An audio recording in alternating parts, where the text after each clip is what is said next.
Merci Madame la Présidente, Monsieur Mauguin. L'INRAE France se permet tout. Urgence à remettre cette agence sous contrôle politique. Trop dans la théorie, pas assez dans la pratique.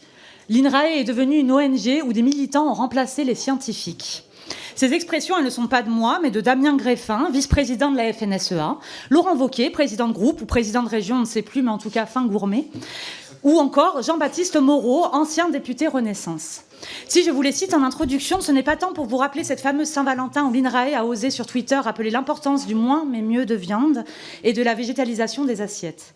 Je les cite parce qu'elles disent moins du débat scientifique sur les transitions agricoles et agronomiques qu'il nous faut conduire que de l'état du débat public et politique sur celui-ci.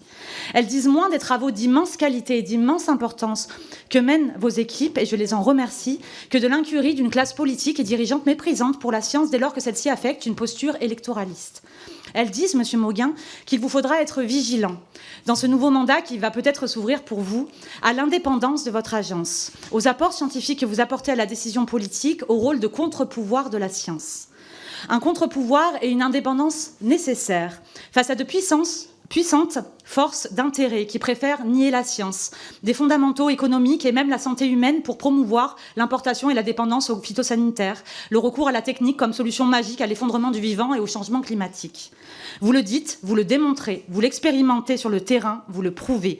Il est possible d'atteindre le zéro pesticide, d'atteindre ainsi la souveraineté alimentaire et de baisser les émissions de gaz à effet de serre du secteur. Cela nécessitera des politiques publiques cohérentes et articulées, une transformation de la PAC et un soutien à la transition. Tout le contraire des orientations budgétaires de ce gouvernement, mais passons. Ce contre-pouvoir, il est nécessaire pour l'avenir de l'élevage, pour celui de nos forêts, de la préservation du cycle de l'eau, mais pas que. Aussi, Monsieur Mauguin, je me permets de vous poser cette première question.